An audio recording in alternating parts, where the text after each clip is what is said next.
오늘 하나님 말씀은 이제 이스라엘 민족이 가나안 땅에 들어가서 행해야 할 사회 윤리에 대해서 말씀하고 있습니다.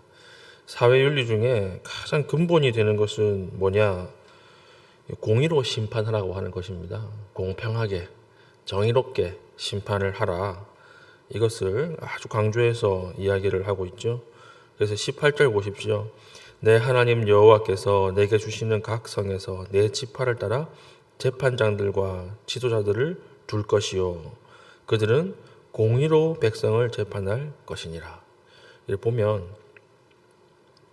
한 사람이 재판하지 않게 못하게 하고 여러 사람 재판장과 지도자들을 둘 뿐만 아니라 그들도 항상 공의로 재판하도록 신경을 쓰라라고 하는 것입니다. 19절 보면 죄인을 또 외모로 판단하지 말라 그래요. 너는 재판을 굽게 하지 말며 사람을 외모로 보지 말며. 그러니까 뭐 비싼 옷 입고 있다 그래가지고 판결에 좀 더 유리하게 해준다거나 이렇게 하지 못하게 되어 있었고요. 그리고 또 19절 마지막 보면 또 뇌물을 받지 말라. 뇌물은 지혜자의 눈을 어둡게 하고 의인의 말을 굽게 하느니라. 돈 받은 쪽으로 재판 결과가 이렇게 바뀔 거 아니에요? 그거 하지 말라 이렇게 이야기를 하고 있습니다. 이렇게 하면 20절 너는 마땅히 공의만을 따르라. 그리하면 내가 살겠고 내 하나님 여호와께서 내게 주시는 땅을 차지하리라. 그리하면 살고 땅을 차지한다. 하나님이 축복하신다. 땅을 주신다. 기업을 주신다. 이렇게 약속하고 있는 것입니다. 여기 보면 세상에 이제 우리가 하는 것이 다 들어가 있죠. 우리는 공의로 판단하지 않고 뭘로 판단해요? 힘을 가지고 판단합니다. 사람을 외모로 판단합니다. 그리고 세상은 돈을 받으면 재판 결과가 바뀌어요. 그래서 돈 있으면 무죄고 돈이 없으면 유죄다 이런 말이 있지 않습니까? 하나님이 세우시는 대한 공동체 가나안은 항상 그 안에 가장 사회 질서의 근본에 공의와 공평이 정의로움이 깔려 있는 사회여야 한다라고 하는 것입니다. 그래서 우리 17장에 들어가 보면 이제 재판을 하는데 재판을 진행을 아주 복잡하게 해요. 한 사람이면 죽일 수 없고 두세 사람이 증인이 되어가지고 그렇게 해야 재판이 성립이 되고 그리고 사람을 이렇게 돌로 쳐 죽일 때 증인이 먼저 돌을 들고 던지게 돼 있어요. 그만큼 신중하라는 거죠. 그러니까 아주 복잡하게 재판의 과정을 두어서 이렇게 재판이 진행되도록 하고 그리고 이제 17장 8절 보면 상급 재판 절차 어떻게 상급 우리가 좀 항소하고 이럴 때 상급 재판 절차는 어떻게 두어야 하는지 쉽게 얘기해서 복잡하게 둔 거예요. 복잡하게. 왜 그렇습니까? 항상 공의가 흐르게 하기 위해서 정의로운 재판이 진행되게 하기 위해서 하나님께서 이렇게 명령을 하셨다라고 하는 것입니다. 하나님 약속하셨어요. 공의로 재판하고 외모로 보지 않고 뇌물을 받지 않으면 하나님이 땅을 주고 축복하신다. 근데 반대로 우리가 이것을 하지 않으면 어떻게 됩니까? 땅을 빼앗기고 저주를 받게 되는 것입니다. 하나님 왜 이렇게 재판 절차를 복잡하게 하고 공평과 정의를 강조하셨을까요? 그 이유는 딱 하나죠. 우리는 항상 오심할 수 있기 때문에 그래요. 인간은 항상 오심할 수 있습니다. 이걸 인정해야 돼요.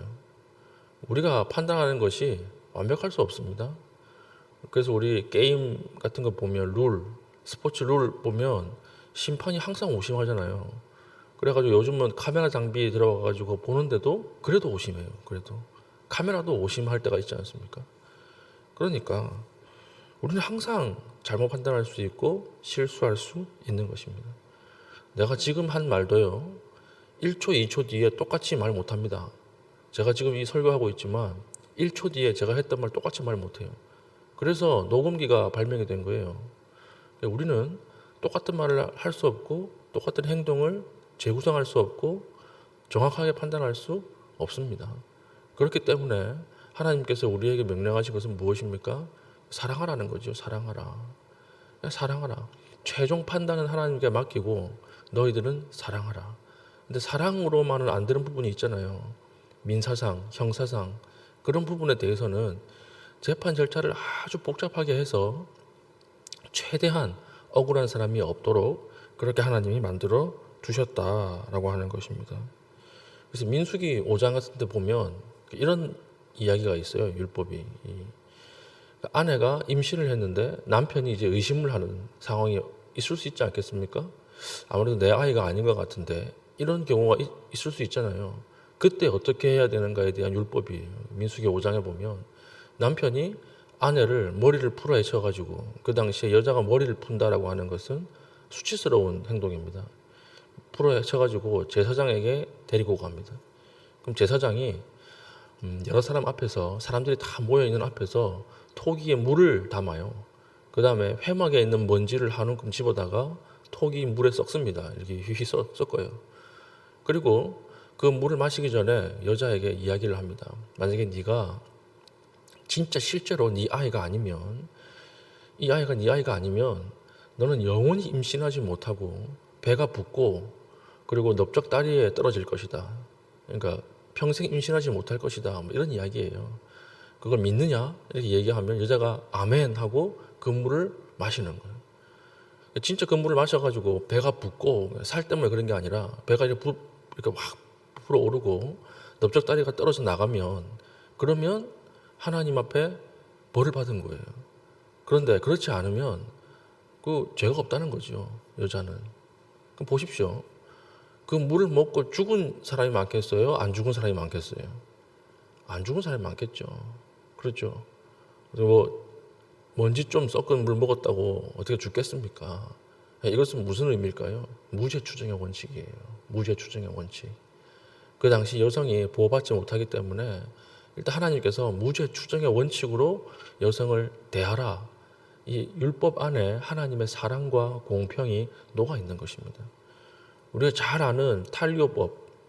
이를 꺾은 사람은 이만 꺾어라. 눈을 뽑은 사람은 눈만 뽑으라. 이것은 과도한 복수 방지법이라 그랬죠.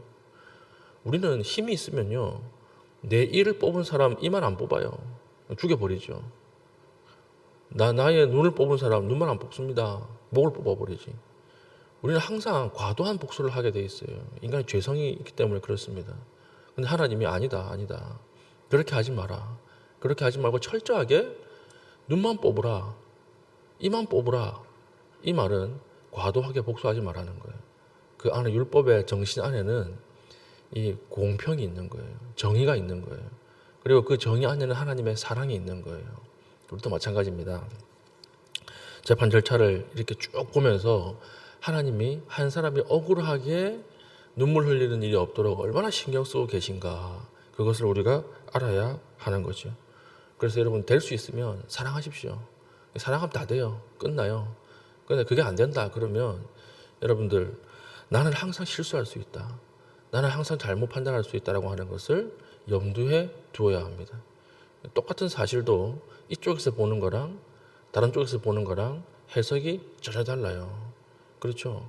그래서 우리 그 이토 히로부미한테 폭탄 던진 사람 있죠. 총 쏜 사람 안중근 이 사람이 우리나라에서 보면 의사 아닙니까? 의로운 사람. 근데 일본에서 보면 테러리스트잖아요. 똑같은 일도 어느 측면에서 보는가에 따라서 완전히 달라진다라고 하는 것입니다. 그러므로 우리가 확실하게 확인한 것이 아니면 의심하지 마십시오. 내 눈으로 확실하다 그런 거 아니면 다른 사람에게 소문내지 마십시오. 그리고 미리 죄인 취급하지 마십시오. 무죄 추정의 원칙이에요. 미리 죄인 취급하지 마시고 사랑하십시오.